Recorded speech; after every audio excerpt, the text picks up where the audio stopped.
No abrí la puerta inmediatamente.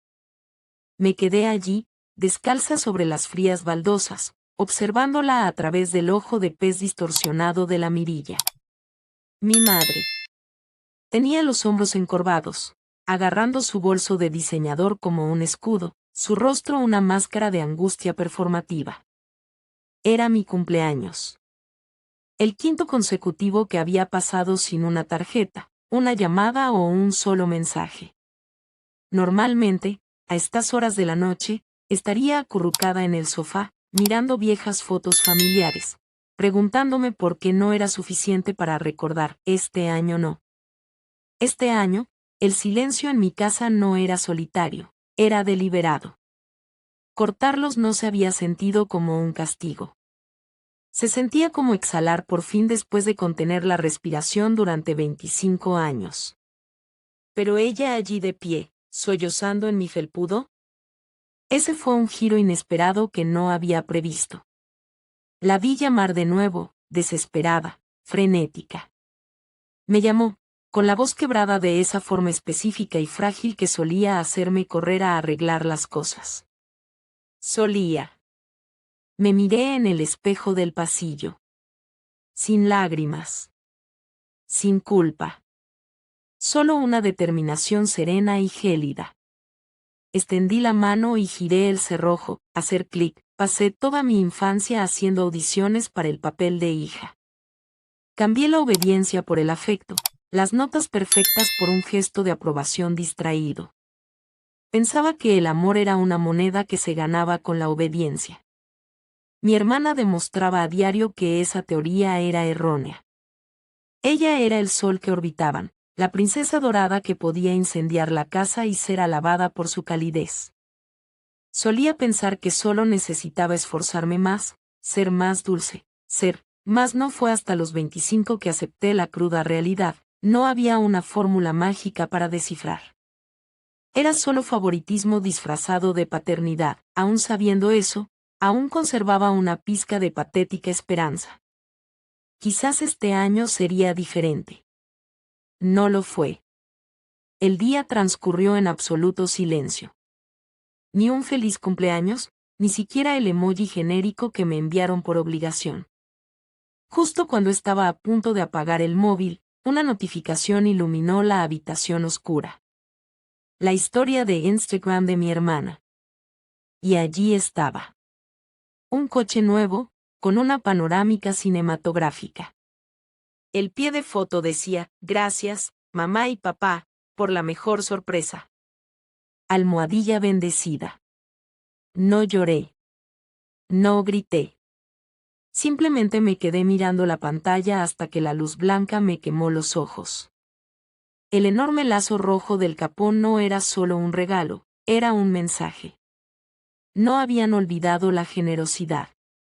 Simplemente habían elegido a quien se lo merecía, la claridad era fría y limpia.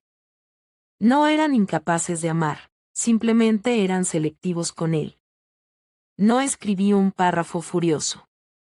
No publiqué una selfie con lágrimas.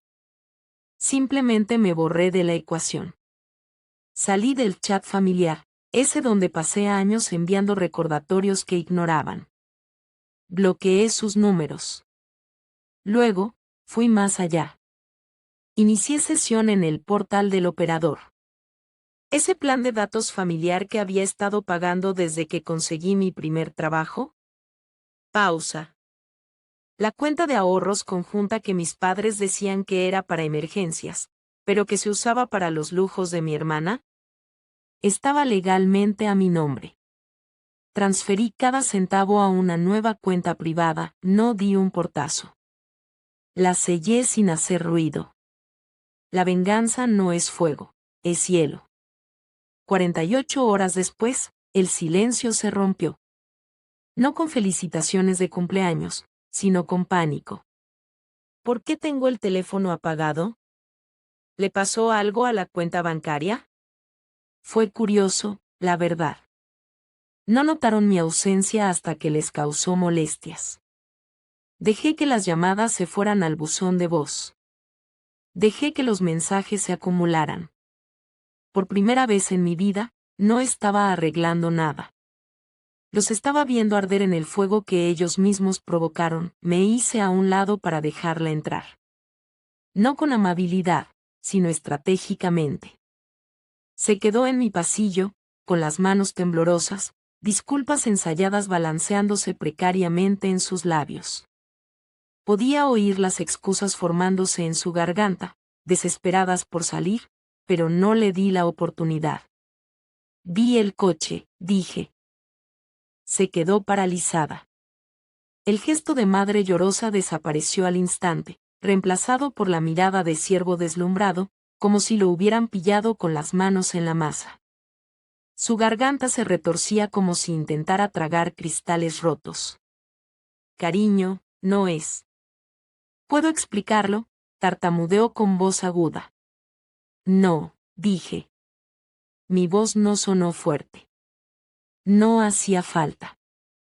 Durante 5 años, olvidaste mi cumpleaños. Todos y cada uno. Sin mensajes. Sin tarjetas. Nada. Pero para ella, una revelación cinematográfica, de repente, pareció pequeña, encogiéndose bajo el peso de la verdad.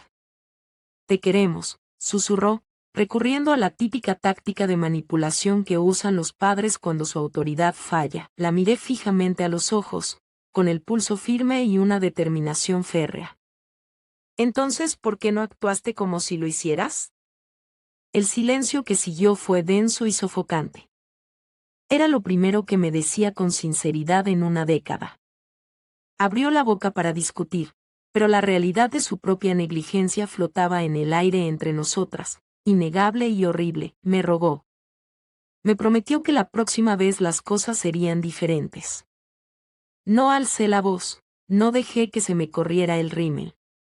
Simplemente abrí la pesada puerta de roble e hice un gesto hacia la calle. Cuídate, le dije. No era un insulto. Era una carta de renuncia. Salió, más pequeña que nunca, y cerré la puerta. El pestillo se cerró con un clic, y con él, la última cuerda se rompió. La casa volvió a quedar en silencio, pero por primera vez en años, el silencio no se sentía pesado. Se sentía como un santuario. La gente cree que la venganza es un grito, una pelea, una explosión pública. Pero la más devastadora es simple. Dejas de audicionar para un papel que nunca ibas a conseguir. Dejas de darles munición para hacerte daño. Dejas de esperar una disculpa que nunca llegará. En el espacio que dejan atrás, finalmente te encuentras a ti mismo. Regresé a la cocina y encendí la única vela de la exquisita rebanada de chocolate que me había comprado. La llama parpadeó, firme y brillante. No necesitaba sus aplausos. La apagué de un soplo.